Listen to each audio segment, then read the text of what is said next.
Olá, pessoal, tudo bem? Sou a professora Vivian Cristina e nós vamos estudar juntos a matéria de Direitos Humanos. Nesse primeiro módulo, nós vamos estudar as noções gerais acerca dos direitos humanos, a teoria geral sobre esses direitos, que é o que vai nos auxiliar na compreensão da matéria como um todo. Começando o nosso estudo, nós vamos falar sobre conceitos, tá? E aqui, gente, muito importante. Vocês vão iniciar o concurso por uma prova objetiva e nós estamos nos preparando em primeiro lugar para essa prova objetiva, certo? Então, se a banca, seja a banca da Polícia Civil do Pará, seja do Paraná, se perguntarem a vocês se existe diferença entre as expressões direitos humanos e direitos fundamentais, vocês vão responder que sim. Eu não posso afirmar que essas expressões são sinônimas. Por quê, gente? Qual que é a ideia que nós temos que ter? Os direitos humanos são estudados a partir de uma perspectiva internacional, tá? Nós temos normas internacionais que cuidam da proteção de direitos humanos. Sempre que estivermos no cenário internacional, nós vamos falar em direitos humanos ou nos referindo a esse cenário. Quando essas normas, que em regra têm o mesmo conteúdo, vêm da nossa Constituição ou do nosso ordenamento jurídico interno, nós vamos denominá-las direitos fundamentais, os direitos previstos nas normas internas, na Constituição de cada país, na sua legislação infraconstitucional, traz os seus direitos fundamentais. Então, percebam que existe uma diferença no âmbito de aplicação. Os direitos humanos têm maior amplitude. Porque se uma norma é internacional, ela pode ser aplicada em vários países, não é? Vários países podem ratificar o mesmo tratado que contém direitos humanos. Tratados internacionais contêm direitos humanos. As constituições dos países contêm direitos fundamentais, tá bom? Então, isso é importantíssimo. Aqui no nosso estudo eu vou mostrando o texto, aconselho que vocês acompanhem com o texto, que é um bônus aí do nosso curso, né? A nossa apostila, que foi cuidadosamente elaborada para que você tenha a melhor preparação. Então, o que eu aconselho para o seu estudo ser mais efetivo? Faça uma leitura inicial do capítulo, do tema, né, do nosso módulo, e depois veja as aulas acompanhado do seu material para fazer as marcações. Nós vamos juntos aqui. É tudo ainda muito simples, né? Esse sistema que eu estou adotando, eu fiz um curso gratuito com a Declaração Universal, que eu vou deixar disponível para vocês também. Mas os alunos gostaram, eu acho que é muito efetivo e eu quero que seja de uma forma que ajude vocês, né? Então, se é simples e funciona, ótimo. Vou compartilhar aqui o texto e a gente vai fazendo marcações juntos, tá bom? Fica lá a minha explicação ao lado no texto, né, para vocês acompanharem. E depois eu volto aqui para a gente conversar mais um pouquinho. Então, vou fazer isso, tá bom? Vou compartilhar com vocês o texto, que é a apostila, que vocês têm aí o acesso. E nós vamos aqui marcando aquilo que é mais importante no texto. Acho que assim fica bom, não é? Então, o conceito, coloquei aqui autores que são mais famosos nessa preparação para concurso, que costumam ser cobrados pelas bancas, como Valério Mazzuoli e André de Carvalho Ramos. Então, o Valério Mazzuoli nos diz que a expressão direitos humanos ela tem uma ligação íntima com o direito internacional. Nós estamos falando de um ramo do direito internacional, é como se o direito internacional fosse um ramo mais amplo, e ali dentro, mas hoje já de forma autônoma, tá? Nós temos os direitos humanos. Então, em algumas provas, como a prova para delegado da PF, a gente vê a proteção internacional dentro de direitos humanos sendo cobrada dentro do direito internacional público. Isso também pode acontecer, né? E atualmente nós temos, em termos de estrutura normativa de proteção, um sistema que foi organizado a partir da ONU, que é chamado de Sistema Global, Universal ou Onusiano de Proteção de Direitos Humanos, e depois os sistemas regionais de proteção, organizados, e aqui de acordo com uma localização geográfica, para complementar esse sistema universal. Então, nós temos o sistema europeu, que é o mais antigo, mais desenvolvido, depois o nosso, que é o sistema americano ou interamericano, e o sistema africano. São os 3 sistemas regionais em funcionamento, e tem-se aí uma ideia, né? Pensa-se em criar um sistema asiático e um árabe de proteção de direitos humanos, mas esses ainda não estão instalados, tá? Então, o Valério Mazzuoli nos chama atenção para isso. E o conceito, é sempre bom a gente ter o conceito de algum autor que seja utilizado pelas bancas. O André de Carvalho Ramos nos diz que os direitos humanos consistem em um conjunto de direitos essenciais a uma vida digna. Nós vamos ver que a dignidade é o grande fundamento dos direitos humanos. As necessidades humanas variam e, de acordo com o contexto histórico de uma época, novas demandas sociais são traduzidas juridicamente e inseridas na lista dos direitos humanos. Então, alguns autores criticam essa distinção, tá, entre direitos humanos, direitos fundamentais, dizendo que, como o país incorpora tratados, não faz mais sentido fazer essa distinção, mas essa crítica vocês só vão fazer em uma eventual questão discursiva ou em uma prova oral, porque para provas objetivas vocês vão levar a distinção, tá bom? Existe sim diferença, e aí eu coloquei aqui para vocês um esqueminha só para ajudá-los na memorização. Quando a gente pensa na proteção das pessoas, essa proteção na ordem interna, dentro de cada estado, é feita pelos direitos fundamentais, e na ordem internacional, então através de normas internacionais, é feita através dos direitos humanos, que são previstos nessas normas internacionais. Então, Mazzuoli, completando aqui a parte conceitual, ele nos diz que os direitos humanos são protegidos pela ordem internacional, principalmente através de tratados que podem ser globais, se dentro do sistema da ONU, ou regionais, dentro do sistema regional, de cada sistema regional de proteção, contra violações e arbitrariedades que o Estado possa cometer às pessoas sujeitas à sua jurisdição. Então, vejam que interessante. Se um estrangeiro está em território brasileiro, ele também tem a proteção dos seus direitos humanos. Todos os direitos previstos em tratados que o Brasil se obrigou a cumprir, ele tem que proteger não só os brasileiros, mas também a estrangeiros que estejam no seu território, sob sua jurisdição. Se ele violar um direito humano desse estrangeiro, ele tem que responder por isso. Né? Então, é diferente de alguns direitos fundamentais que são mais restritos, que só valem para o brasileiro. Por exemplo, só os brasileiros podem exercer direitos políticos, que estão lá no artigo 14 da nossa Constituição. Né? A regra é essa, os estrangeiros são inalistáveis, não é? Então, a amplitude dos direitos humanos está justamente nessa diferença, a maior amplitude dos direitos humanos está justamente nessa distinção. Onde é que o direito está previsto? Normas internacionais? Então, direito humano. Se está previsto a norma interna na Constituição de cada país, direito fundamental. Tá bom, pessoal? Essa é a distinção que eu quero que vocês guardem para não errar nenhuma questão. E aqui eu venho desenvolvendo essa ideia.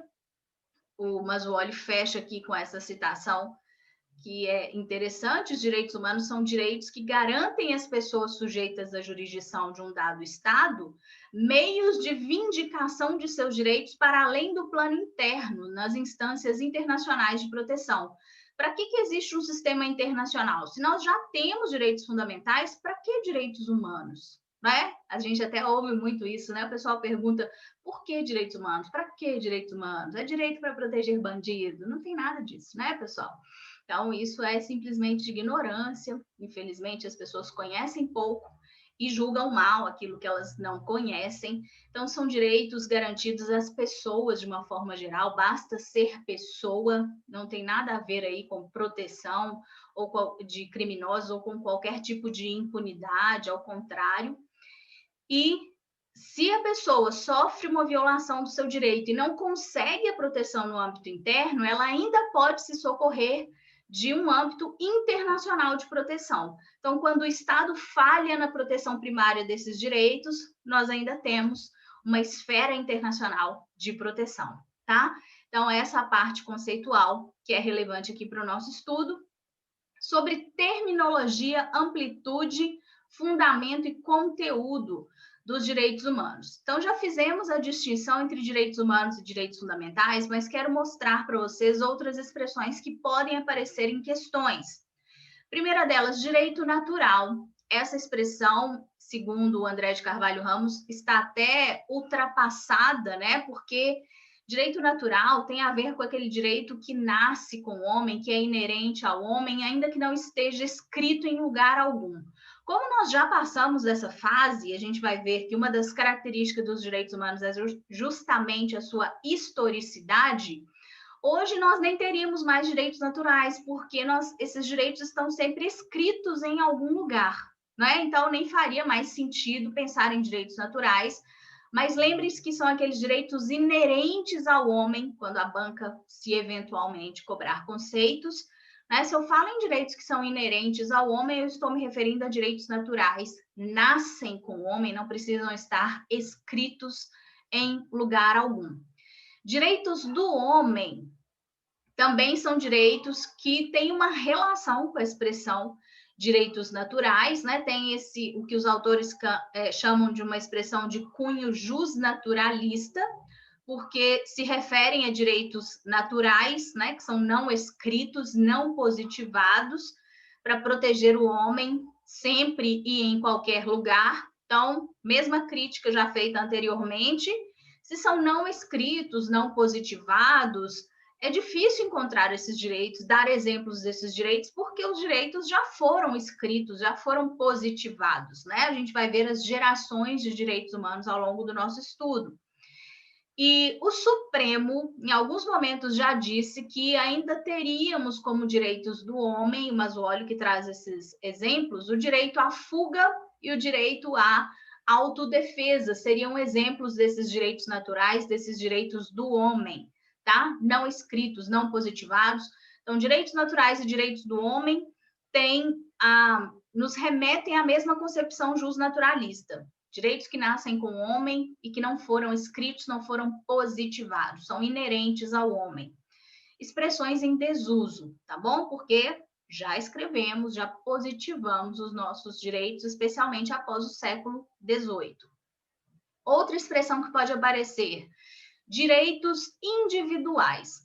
Não é uma boa expressão, porque assim como as expressões liberdades públicas, direitos públicos subjetivos, e aí eu vou falar ao mesmo tempo de todas elas, são expressões excludentes, porque quando eu falo de direitos individuais, de liberdades públicas, de direitos públicos subjetivos, eu estou restringindo esse conjunto de direitos aos direitos de primeira geração, que são os direitos de liberdade, os direitos civis e políticos. Então, a grande crítica é essa. Se eu falo direito individual, direito público subjetivo, liberdade pública, eu não estou abrangendo os direitos sociais, econômicos, culturais, os direitos de terceira geração, né, que são os difusos ou coletivos em sentido amplo.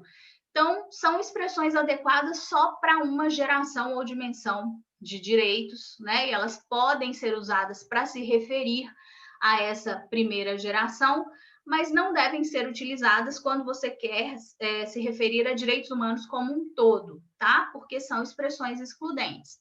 Direitos fundamentais, como já vimos, são direitos previstos na Constituição de cada país, na legislação infraconstitucional de cada país. E direitos humanos, a expressão que se refere a direitos previstos em textos internacionais, em normas internacionais, ultrapassam as fronteiras estatais de proteção, né? Porque aí nós chegamos no cenário internacional de proteção, que vem vincular também os estados, quando a proteção que eles oferecem é falha, quando o estado é omisso, nós ainda temos mais uma possibilidade de buscar essa proteção agora em um sistema internacional. Coloquei aqui para vocês a crítica do André de Carvalho Ramos, que ele entende que essa distinção entre direitos humanos e direitos fundamentais não faz mais sentido, mas como eu disse, se é em uma prova objetiva, em uma questão fechada, você vai dizer que existe sim, e resumindo, direitos humanos previstos em normas internacionais, direitos fundamentais previstos em normas internas. E se pensarmos em termos de amplitude E aqui, territorial, né, gente? Estamos falando sobre um aspecto geográfico. Quais direitos são mais amplos, humanos ou fundamentais? Sem dúvida, direitos humanos, porque, como eu já disse, imaginem um tratado da ONU que seja ratificado por 150 países.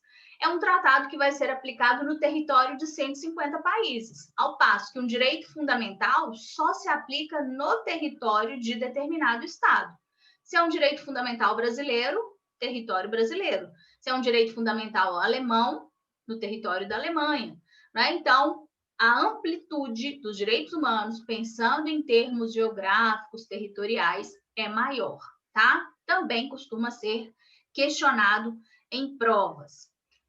Fundamento dos direitos humanos. Gente, os autores debateram por um longo período, né, essa fundamentação dos direitos humanos, e temos correntes filosóficas, nós vamos falar um pouquinho delas, mas no pós-Segunda Guerra Mundial, com a Declaração Universal dos Direitos Humanos, fica muito claro que o grande fundamento dos direitos humanos é a dignidade humana. Então, acabamos, né, finalizamos essa discussão. Existe um fundamento só, tá? E o grande fundamento dos direitos humanos é a dignidade humana. A ideia do cenário internacional equivale ao que nós temos na Constituição Brasileira de 88, porque na nossa Constituição, o artigo 1º, que traz fundamentos da República, traz a dignidade da pessoa humana como um dos fundamentos da República. Isso também já foi questão de prova, tá? Então, podemos dizer que há, sim, uma coincidência quanto a esse fundamento, que é a dignidade humana ou dignidade da pessoa humana.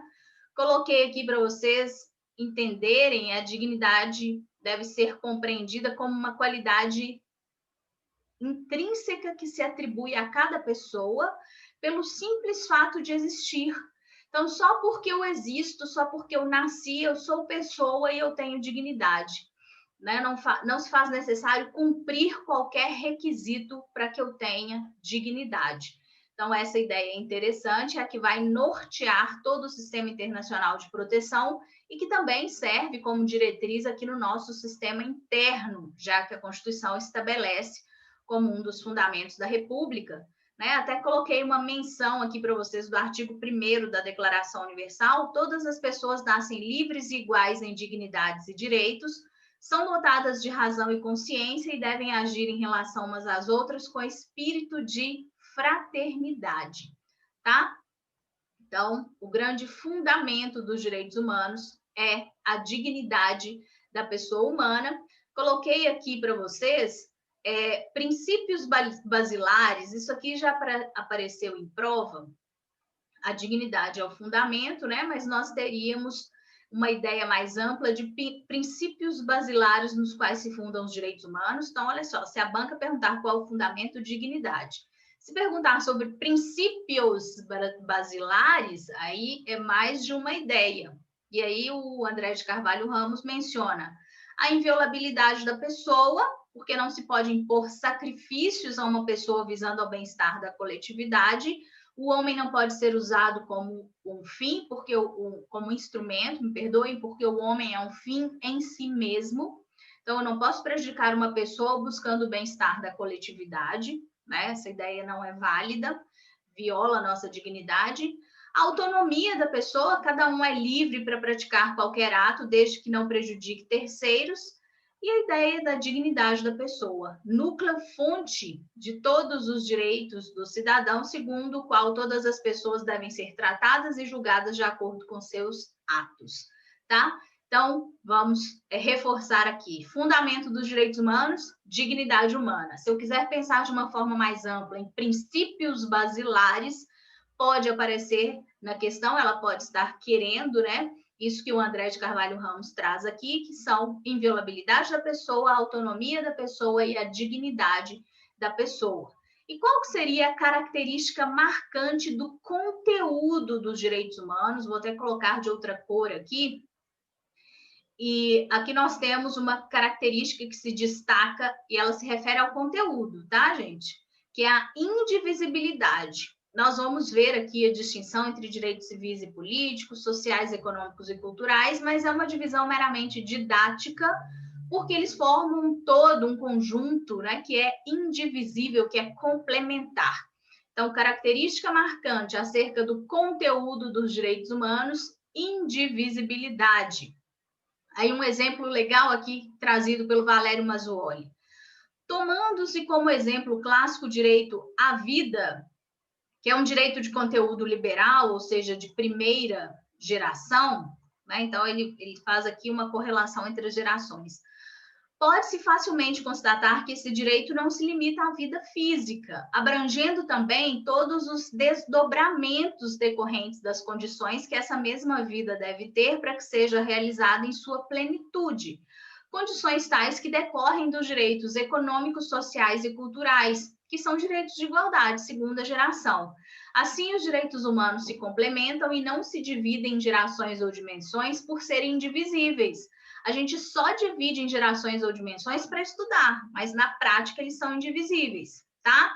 Então, lembrem-se, falando de uma forma mais simples aqui do que o exemplo do Mazzuoli. Para que eu tenha assegurado meu direito à vida, eu preciso ter assegurado meu direito à saúde, né? Vida, primeira geração, saúde é segunda. E para que eu tenha vida e saúde, eu preciso de um meio ambiente equilibrado.